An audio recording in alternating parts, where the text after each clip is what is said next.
അങ്ങനെയാണെങ്കിൽ doctor Jinto John ആദ്യ ബജറ്റിൽ 2000 പ്രഖ്യാപിക്കുമെന്ന് ഇപ്പോഴത്തെ മുഖ്യമന്ത്രി പറഞ്ഞല്ലോ. ബജറ്റിൽ ക്ഷേമ പെൻഷനുമായി ബന്ധപ്പെട്ടൊന്നും ഉണ്ടായിരുന്നില്ലല്ലോ.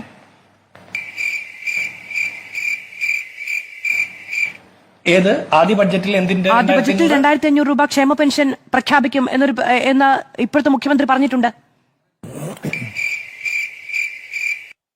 ആദ്യ ബഡ്ജറ്റിൽ തന്നെ 2500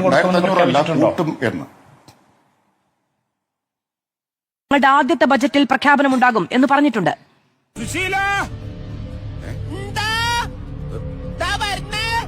എല്ലാരും വിളിച്ചു 2500 രൂപ സാമൂഹ്യ സുരക്ഷാ പെൻഷൻ ആക്കി വർദ്ധിപ്പിക്കുമെന്ന് പറഞ്ഞാൽ 1600 രൂപയെന്ന്.